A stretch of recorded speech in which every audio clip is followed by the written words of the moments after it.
How you doing, all right? Good, I'm doing great. Fuck! Hey, what's going on, everybody? For First We Feast, I'm Sean Evans, and you're watching Hot Ones. It's a show with hot questions and even hotter wings. And today I'm joined by Tom Arnold. You know him from his decades in stand-up, TV, films, and you can catch him on his podcast, Tom Arnold, 100% Honest. Pretty much. Tom, welcome to the show. It's good to be here. It's a horrible mistake, but it's good to be here. How are you with hot food? I had a situation when I first moved to LA to be a writer in '88. They had this big spread for us with sushi, which I'd never eaten, but they had chips too. So I was eating chips, and I saw a big bowl of guacamole. So about loading up the chips, about third chip in, I realized that's not guacamole I've been eating. That is that hot stuff that goes with sushi. What's that green stuff called? You were eating wasabi. Yeah. And then it did something to the inside of my mouth, and like since then I haven't been able to eat hot stuff at all. And I also have very bad allergies, so I figure I'm gonna cure my allergies by doing this today. Same way I cured my bulging disc by bungee jumping. How did that work out I for ended you? up in the hospital. Yeah, for real.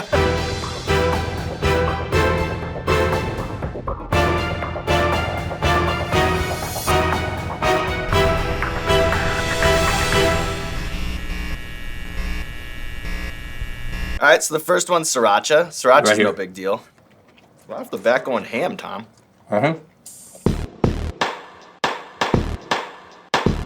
So I want to start, actually, by taking it back to your roots in Iowa, where you worked on the kill floor at a Hormel Right. meatpacking plant.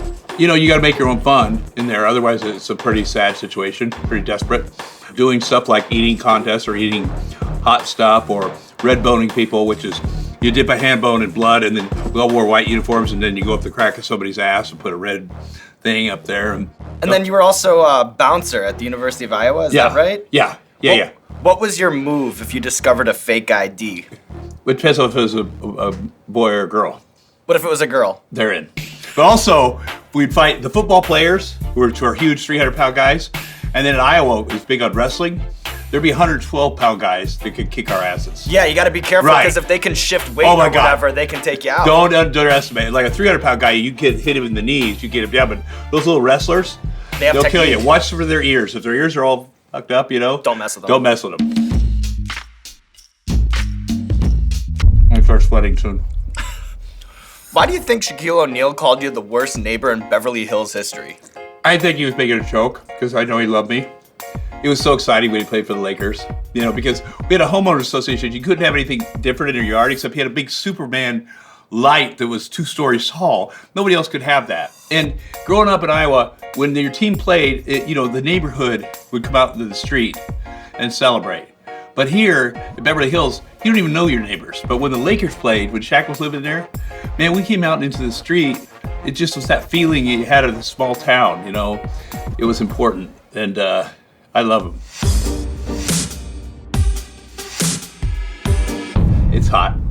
So True Lies is one of these movies that has an enormous wave in pop culture, and I've never done the real deep dives like some of the die-hard fans, even though I am a fan of the movie. So while I have you here, I want to bounce some of the True Lies folklore off of you, and you can tell me if it's fact or if it's fiction. Does that sound good? Yes, sir. True or false, there are jokes that are written into the script that were inspired by your divorce. Yes, I would ad-lib. For instance, I came to work one day, and the ice cube trays were missing out of the freezer, and I said to Jim Cameron, what kind of a sick bitch takes the fucking ice cube trays out of the freezer? Well, who thinks like that? And he's like, you're going to say that in the movie today. Because, I mean, who thinks that little, like, women are so much smarter. They think of the little digs. Arnold almost died during the horse scene. Is that true or false? That is true. That was awesome. You know, wanted it to look real.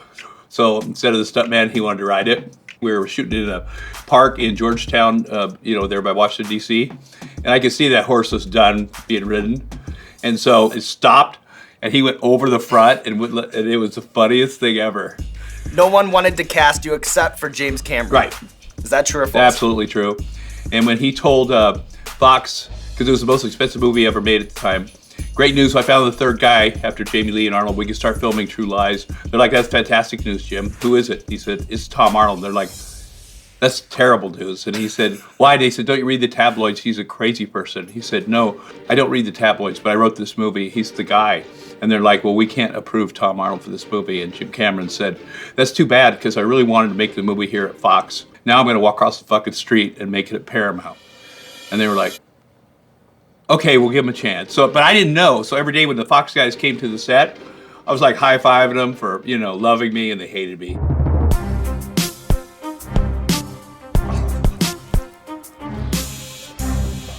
Oh my God. Really inhaling those wings, Tom. Well, I can eat very fast. Very fast. So you co-starred in Exit Wounds with a couple guys who've inspired tons of stand-up material, and that's in Steven Seagal and DMX. The antics of both have become kind of folklore, both for movie buffs and hip-hop fans. For someone who experienced it firsthand, what was it like when those two interacted? Well, my trailer was in between those two. They weren't pals or anything. You know, the one thing about Steven Seagal, a little tip, they bought him a $70,000 wig, which I'd be honored, but he just too much pride to wear it. So he colored his hair in with a black Sharpie. One time we had a houseboat, and there's a door here and a door here, so you could pull up to the dock either side. And he argued with the director so long about not wanting to rehearse, because that's his thing. I don't rehearse, man. I don't rehearse. Anyway, finally the director said, roll camera. And he got up to leave it. He's supposed to walk out this door to the dock, but he'd forgotten which side was the dock and which side was the ocean. And me and Anthony Anderson are sitting right there. And I saw him say, I'm going to go to town and kill your whole fucking family. And then he doesn't go this way. He goes that way. And that day he goes to the ocean. So I look at Anthony. I go, should I tell him? And he's like, no. And he opens his door, takes a step, and bam, he's gone in the ocean. And I see, I swear, black Sharpie ink come to the surface. And then I had to fish him out. And man, he was wet and he had that moo-moo. And he was so high to get Anthony Anderson to help me fish him out and save his life. Basically, because he was extra heavy. All right, so every week we do a segment on the show called Explain That Graham, and what we do is we do a deep dive on our guest's Instagram, pull interesting pictures that need more context. For Tom Arnold, we've pulled out some iconic Tom Arnold throwbacks, so I'll just show you the picture and you tell me the bigger story. Okay. Does that sound good? Okay. How you doing, Tom? Holding up? Uh-huh. All right, first one. You and Chris Farley on the stage at Woodstock? Yes, Woodstock 94. Me and Chris Farley, best man at my wedding. We got to Woodstock and he's like, I'm not going on stage unless I get paid. All of a sudden, I go, nobody's getting paid to MC. He called his manager. He was being a dick about it. And I introduced him and I go, ladies and gentlemen, Arnold Schwarzenegger. The crowd goes crazy because it's 94. And then Chris comes out and somebody hits him in the face with a clod of grass this big because it wasn't Arnold Schwarzenegger. So that was payback, but I love the guy. Here you are at a Rock and Jock game with Dre and Snoop. That's our all-star, or that's our outfield. I was the MVP of that game, by the way. But I have to tell you something special about that one. There was this little kid on the side that wanted to play in the game, and he had a giant glove, a little kid about this big, you know. And I said, let him play the last out. Then the MTV people were like, no way, the poor little kid. So I put him in it on my own, and he caught the last out, this little kid with this big old glove, and it turned out to be Prince Fielder. And his dad, Cecil, was playing in that game. And he turned into being this great professional baseball player. But he was, you know, a little boy then with a giant glove. Well, shout out Prince Fielder. I think he's actually a Hot Ones fan. I bet he's going to see that. Oh, yeah. I like him a lot. You know, I like him a lot because he's an athlete and he is very big. But I bet if you saw him naked, you go, he's not as fat as I thought he would be. All right, so this next one has ghost pepper and blueberry in it. It's from Bravado Blueberry. I bet it's really heavy on the blueberry. Oh my God. Of all the athletes that you've worked with, who do you think has the best TV personality? Oh, Michael Strahan. I knew that when he was a rookie, he was going to be doing things beyond football. Michael Irvin's awful good too. Michael Irvin was our football guy, and they always say, do not talk about getting arrested with hookers or cocaine. And we'd start the show and he'd go, okay, I got arrested with hookers and I did cocaine. And I got to admit, it was pretty fun. But I don't do it anymore. Whatever they said not to say, he would say. That's good though. You get out in front of the story. I loved him. Or they would say to me, whatever you do, don't mention Jerry Jones' facelift because you can't badmouth anybody in the NFL. The first thing I say is, did you know Jerry Jones had a facelift? He's like, yeah, dog, he's got a facelift. I love that show. And the people that started on that show have done fantastic.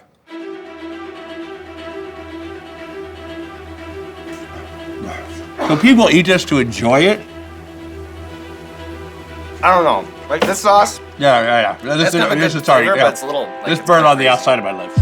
No, this is it. Yeah, there's something different.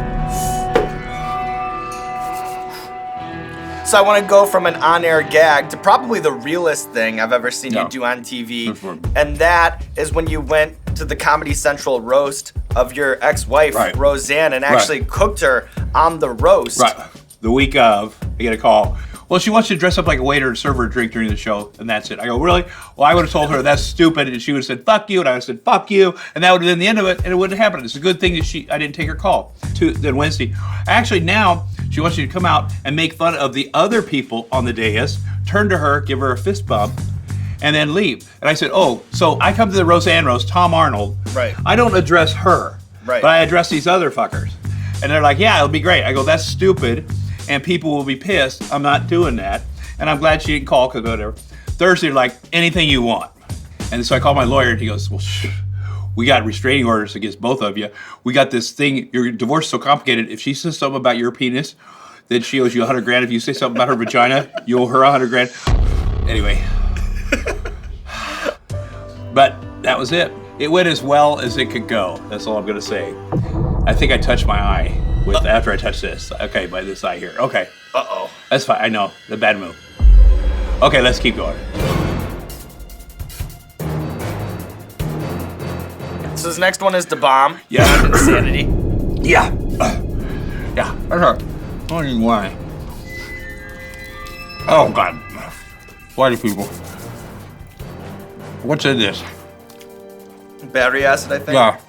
So anyone who follows you on social media knows that you take great pride in being a father, and I've heard you talk about how you saw your son Jax peeing in the front yard after he saw you peeing in the front yard. Besides the obvious, like swearing, what are some other behaviors that you don't even know are abhorrent until you see them reflected in your children? You know, yelling at people. I got into a big argument on the street with somebody. That's okay. The shit's real. Yeah. It's not a joke. This is like Bear Grylls. Like, you don't think it's gonna be real until it's real. Yeah, Bear Grylls is real. What's a trait that you hope that your kids get from you, and what's one that you hope skips a generation? Compassion and everything else. I hope it skips a generation. Is it better to prepare your kids for what they'll find on the internet, or to just let them discover it themselves? You just try to protect them. Because they're very smart. My son, when he was 18 months, couldn't figure out my password. I didn't know it. And opened up Pornhub, which is the last thing I was looking at, stepmother porn. And that's when I realized I gotta protect my kids better from myself. Wheels coming off a little bit, Yeah. but it's all right. This is Mad Dog 357. Oh, okay. So I know that you got healthy a few years back, and that you've lost 100 pounds since the birth of your son. But I do want to talk to you about the food in Iowa because it's amazing. So what I'll do here is bounce some Iowa foodstuffs off of you, and you can just tell me the first thing that comes to your mind, okay? Yeah. Loose meat sandwiches. Awesome. The Canteen in Ottumwa, Iowa is the best loose meat sandwich in the world. Kind of place where they tried to tear it down to build a parking ramp. You wouldn't let them, had to build it around them. Fuck. Taco pizza. Oh, Happy Joe's. Best in the world. What's the weirdest thing that you have to eat at the Iowa State Fair? Well, you know, there's great things like pork chops on a stick, but the fried stickers, pretty weird. You ready to move on, Tom? Yeah. Glass is fogging up a little bit, so before you eat the wing, Tom, this is Blair's Mega Death Sauce with Liquid Rage. It's tradition around here to put a little extra dab on the last wing. You don't have to if you don't want to, Tom. I don't want to peer pressure you. Just do it. Whatever. Whoa, whoa, Not too whoa, bad? whoa, Right. whoa, whoa, whoa, whoa, whoa. Tom, Yeah. that's wild. Let's switch. Okay. That's insane. It's alright. All right, Tom. Go. Ready? Go on hammer, Tom. So, you said that appearing on the Australian reality show, I'm a Celebrity, Get Me Out of Here, was the most horrible experience that you had. But I have to imagine that now you just ate a wing doused in Blair's Mega Death Sauce with Liquid Rage that you might be rethinking that a little bit. Yeah. So what I want to do is bounce what have to be some of the most horrible experiences off of you, and you can tell me which one is the worst, okay? Going through a tabloid divorce, appearing on Hot Ones, the people who tell you that you need to put up or shut up with those damn Celebrity Apprentice Trump tapes. Which is the worst? I think that the Trump tapes, re-explaining what I can't, because I don't want to cost. There's better tapes out there that lead to Russia. There's the end game, but this moment is absolutely worse physically than any of those, because at least the Trump tapes, I know how it turns out, and the same way the Celebrity divorce, I know in the end all is well. I'm not sure how this turns out. I'm not sure if I live or die. Well, you know what? If you live or if you die, you'll be remembered as a legend, Tom Arnold, because you made it through. You cleared the board. 10 wings up, 10 wings down. You look terrific. Yeah, I feel good. This camera, or this camera. Let the people know what you have going on in your life. Thanks. Podcast. Tom Arnold, 100% honest. Very bad. Podcast one. Is this supposed to help? It'll help a little. Got a movie out now called Landline. I pitched it from Wrigley, from the mound. Who gives a fuck what's going on?